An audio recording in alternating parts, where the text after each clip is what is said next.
Bonjour à tous et ravie de vous retrouver sur ce nouveau numéro. Auteure, réalisatrice et scénariste, elle raconte l'histoire de ce quartier à Abidjan, en Côte d'Ivoire, que l'on appelle Yopougon. Bienvenue à Yopougon, un quartier populaire d'Abidjan que nous avons baptisé Yop City pour faire comme dans film américain. Hey!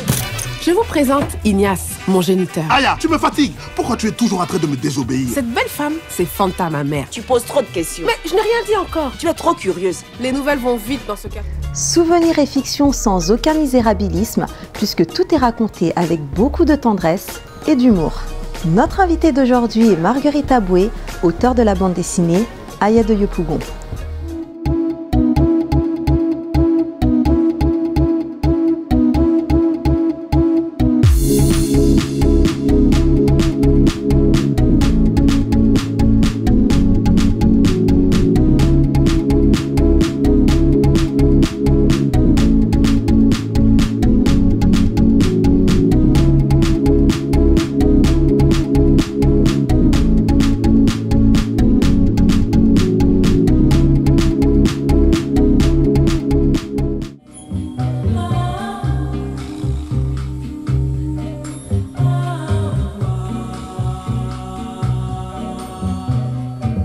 Alors bonjour Marguerite.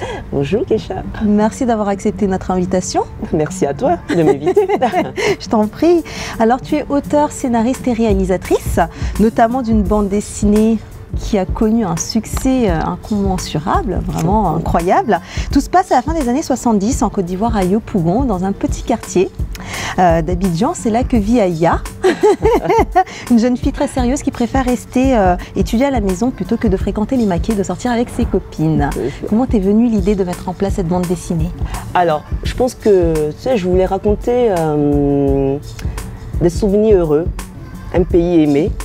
La Côte d'Ivoire, Abidjan et Yopougon, ce quartier où j'y suis née, où j'ai grandi jusqu'à l'âge de 12 ans avant de venir en France. J'y vais, je vois une population dynamique, heureuse et je me suis dit mais il faut que je raconte, cette Afrique que j'aime qui vit et je pense que tout ça donnait un peu Aya. Aya. Ouais. Donc il y a des petites choses, parce que c'est vraiment une fiction, il faut quand même le préciser. Oui, c'est une fiction, oui. Mais est-ce qu'il y a des petites choses qui relèvent du vécu, de petites anecdotes que tu aurais pu voir? Ben bien sûr, de toute façon, j'aime à dire que Aya c'est une autofiction. Parce que tous les thèmes que j'aborde, ce sont des thèmes, je n'invente pas, hein, les filles qui tombent enceintes, les troisième bureaux, deuxième bureau, tout ça, ça existe. Et puis il y a des personnages quand même que j'ai un peu volé, Lesquels, leur par exemple? Alors en fait, ces trois filles, ce sont quand j'étais justement à Yopougon, j'avais des cousines, on avait plein de cousines à la maison, on avait beaucoup de voisines qui étaient toutes jolies, toutes jeunes et elles avaient toutes des histoires compliquées comme ça de garçons. Et moi, j'étais toute petite, donc je n'avais pas le droit, c'est vrai, d'aller où elles allaient, mais je peux dire que je les espionnais, mais j'étais une vraie chippie, je me cachais pour aller à l'hôtel aux 1000 étoiles, là, ça existait vraiment, oui, c'était le marché. D'accord. Et moi, j'avais pas le droit, mais la nuit, j'allais les espionner. Donc en cachette? Et après, je les faisais du chantage. Si vous ne me donnez pas du pain saucisson ou des bonbons, je dirai à papa que tu étais avec Abou dans le coin. Non mais voilà, en fait, j'ai vécu un peu par procuration, un peu toutes ces histoires de jeunes filles, de maman aussi, parce que forcément, oui. on est élevé avec ce groupe de mères dans les pâtes, leurs casseroles, et bien sûr, elles parlaient beaucoup de leur vie de couple. Et bien sûr, tout ça, ça m'a beaucoup inspirée. D'ailleurs, c'est par ici que tout a commencé. Oui. Donc, tu as présenté des planches à Gallimard. Et là, il te demande une bande dessinée. Il préfère une bande dessinée pour adultes. C'est ça. Alors, quelles ont été les différentes étapes? Alors, c'était, pour moi, je m'attendais pas. Je m'attendais tellement pas à ce que Gallimard me dise mais c'est super. Pourquoi? Mais non, Gallimard, moi j'avais. En fait, j'avais aucune prétention d'être publiée d'abord. Hein. C'est peut-être pour ça qu'on parlait tout à l'heure de grosses têtes. Et, en aparté, on le précise. Mais non, mais pour moi, c'était tellement une surprise que lorsqu'ils m'ont demandé d'agrandir cette petite Akissi, je leur ai dit tout simplement que moi, je n'ai pas grandi à Abidjan, mais je peux faire une autre histoire. Et donc, j'ai fait Aya. Alors, comment a été perçue Aya en Afrique? Ah, très bien. Aya est une star en Afrique. D'ailleurs, je ne me présente plus comme Marguerite. J'arrive, je dis Aya. Je suis Aya. Non, mais si, parce que Marguerite Aboué, personne, enfin, maintenant on commence à la connaître. Mais, on connaît. Mais comme on dit, comme disait Jean-Michel Cancan, l'élève a dépassé le maître. Donc ça, non, mais Aya est très connue parce que, alors, au départ, la version, enfin, parce qu'il faut savoir que la version cartonnée coûte assez cher quand même en Afrique. Et quand je suis allée dédicacer une année à Abidjan, il y avait énormément de personnes qui attendaient, qui n'avaient pas le livre parce que le livre était cher.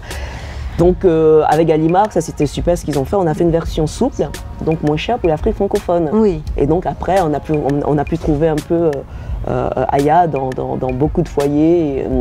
C'est d'ailleurs à ce moment-là que tu avais créé l'association aussi des livres pour tous. Des livres pour tous. Et c'était une manière aussi de lutter contre l'illettrisme. Mais bien sûr, et puis surtout emmener le livre aux enfants qui en sont éloignés. Et ça c'était super important. Et pour moi, puisque je ne pouvais pas donner d'Aya dans chaque foyer, je me suis dit je vais ouvrir des bibliothèques où des livres de toutes sortes seront à la disposition de ces enfants-là. Ils auront des animateurs culturels, des bibliothécaires à leur écoute, avec qui ils feront parce qu'ils font des activités, des lectures, des poésies. Donc ça a vraiment été développé en interne. C'est incroyable ce qui se passe dedans. Je pense vraiment qu'il faut mettre un lien sur le site des livres pour tous Côte d'Ivoire. Oui. Il faut voir, c'est magique. Aujourd'hui, on a 2 grandes bibliothèques à Abidjan. Oui. Il y a 1500 enfants qui sont inscrits. Ils ont une carte, ils peuvent emprunter les livres, les ramener chez eux. Ils sont aidés pour leurs devoirs. Ils font des concours avec des enfants américains. Mais je trouve ça, c'est magique ce qui se passe. Tu as décidé de montrer à l'Occident l'autre facette de l'Afrique, donc loin de tout misérabilisme, donc avec vraiment beaucoup d'humour, de tendresse. Comment c'était reçu en Occident ? Est-ce que les gens t'ont demandé l'autre facette de l'Afrique, donc celle qui malheureusement vit dans la pauvreté, etc.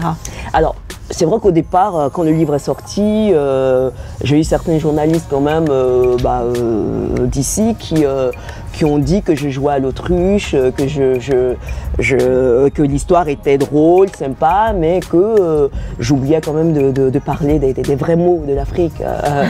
Comme si ici on reprochait aux auteurs français de ne pas parler des SDF par exemple dans la rue. Exactement.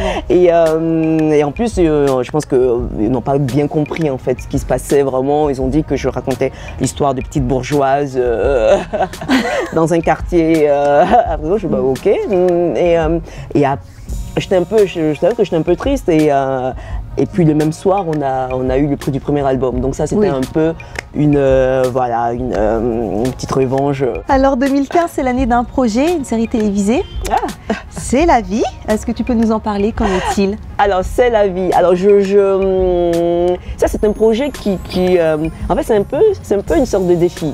Parce que quand le producteur est venu me voir, il m'a dit voilà, je veux faire une série sur la santé avec des thèmes bien précis. Alors moi qui déteste les messages parce que je supporte pas qu'à chaque fois qu'on fasse un film ou une série ou un livre sur l'Afrique, il faut être pédagogique, didactique, montrer encore aux Africains comment se préserver, comment se soigner, comment faire l'amour d'ailleurs. Donc j'étais un peu sceptique et puis il m'a dit mais non, en fait non, je ramène 30% des thèmes de santé et toi tu mets 70% de divertissement. Et ça, ça m'a plu. C'est vraiment, c'est se dire on va éduquer par le divertissement. Quand on sait que 70% des Africains passent leur temps devant la télé, on se dit dans ce cas on va essayer de leur parler des sujets qui les touchent, Oui. De leur quotidien. Et on met des personnages assez forts avec qui sur qui ils peuvent en tout cas s'identifier. Et vous mettez beaucoup de divertissement derrière. Et je peux vous dire qu'on peut éduquer par le divertissement. Eh ben, très beau projet. Éduqué par le divertissement, c'est le mot de la fin. Merci Marguerite. Merci à toi. Alors Marguerite, Oui. un petit rituel s'impose en seconde partie d'émission. Hmm. Tu seras face au miroir et donc face à toi-même. D'accord. Ton alter ego est celui qui te connaît le mieux, le plus. Il m'a chargé de te poser quelques questions. Ok. Tu as face à toi Aya, qui a des questions à te poser, ou alors des comptes à régler. Ah. Alors, que t'évoque l'affaire Charlie Hebdo?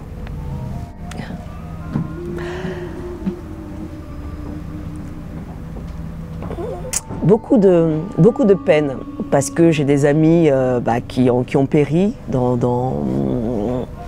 cette tuerie et pendant les semaines qui ont précédé ce massacre, il y a des journalistes qui ont voulu que j'intervienne et j'ai pas pu le faire parce que je pense qu'il faut du temps pour parler, c'est vrai, pour s'exprimer et je ne suis pas quelqu'un qui arrive à s'exprimer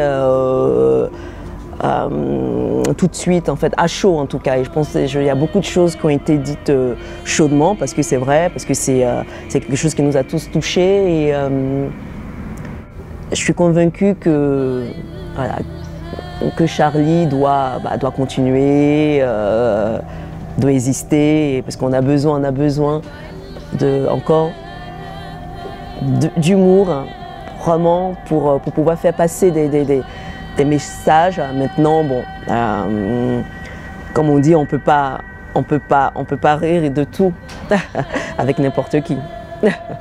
Alors Marguerite, tu as été dans le passé assistante juridique. Que t'évoque la loi Pasqua et la circulaire Jospin? Oh, je connaissais la loi Pasqua avant d'être assistante juridique dans ce cabinet d'avocats et moi j'ai connu les lois Pasqua parce que c'est vrai que je me suis retrouvée sans papier parce que à l'époque en 85 il n'y avait aucune loi pour nous les enfants qui sommes arrivés mineurs en France. Et donc moi, les lois Pasqua, je m'en souviens très bien parce que je manifestais avec les autres dans les rues de Paris. Et voilà, donc les lois Pasqua, je les connais très bien parce que j'étais en plein dedans, oui. Alors Marguerite, Oui. tu as été sans papier pendant 10 ans. Quelles ont été les souffrances que tu as pu connaître dont on ne pourrait se douter? Alors, ne pas pouvoir retourner en Côte d'Ivoire, ne pas pouvoir voir mes parents. Je pense que ne pas sortir, c'est vrai, ne pas sortir de ce pays, être un peu prisonnière à Paris et ça c'était assez difficile. Et quand j'en parle, je suis encore émue parce que c'est vrai, j'ai mis 15 ans avant de voir les parents et ça c'est quelque chose qui jusqu'à aujourd'hui me peine encore. Oui. Pourquoi ça te peine autant? Parce que c'est pas le fait d'être dans un pays, ne pas pouvoir voter, même si on vit dans ce pays, on a des amis, mais c'est ne pas pouvoir retourner chez soi. Parce que forcément, partir, c'est pour mieux revenir. Et moi, j'avais fait une promesse à à la famille, aux voisins. Quand je partais, je leur disais que j'allais revenir très bientôt avec plein de cadeaux pour eux tous. Et puis je me suis dit, bah, il y en a beaucoup qui vont disparaître, ils vont plus me reconnaître. Enfin, on se fait beaucoup d'idées comme ça. En plus, j'étais jeune, hein, et j'avais l'impression de ne plus exister, c'est vrai, de ne plus exister dans mon pays, dans ce quartier. J'avais l'impression qu'on allait m'oublier. Et donc pour moi c'était important d'avoir souvent mes parents au téléphone. Voilà, c'était vraiment c'était ça, ne pas être oublié. Alors Marguerite, Oui. tu as prêté ta voix pour Aya de Yopougon et pour le chat du rabbin. Tu as 30 secondes pour nous faire un sketch. Tu interpréteras le rôle de Fanta qui se fâche contre Akissi, qui veut aller s'enjailler avec ses copines.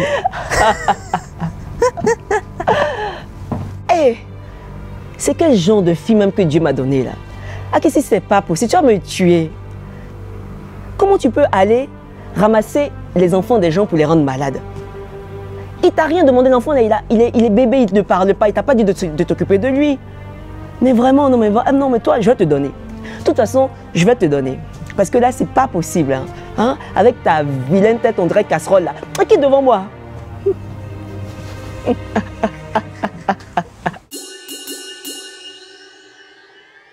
Alors Marguerite, l'émission touche maintenant à sa fin. Ah, c'est dommage. Tu as aimé? Ah, écoute, avec tous les moments que j'ai mangés, oui. Oui, on mange beaucoup dans cette émission. Alors, sache que l'invité de l'émission précédente a décidé de te poser une question. À moi? Oui. D'accord. Ou alors, de t'imposer un gage. Ok. Ta mission sera d'y répondre ou de l'accomplir. Alors regarde, ça se passe par ici. Alors, prochain invité, je vais te donner un défi. Le défi, c'est de répéter ma gimmick. Les gimmicks, j'en ai deux. Elles sont connues, c'est les gimmicks là.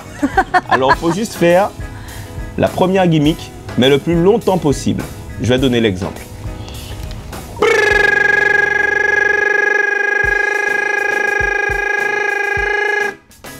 À toi. Bon courage. Chris, on se rejoint à la sortie.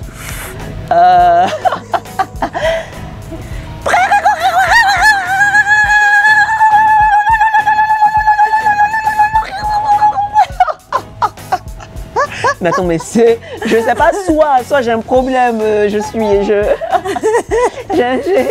c'était les you-you. Là c'est les you-you, mais c'est ça, mais là, C'était pas tout à fait. Ah, c'était ça. c'est ça? Oui.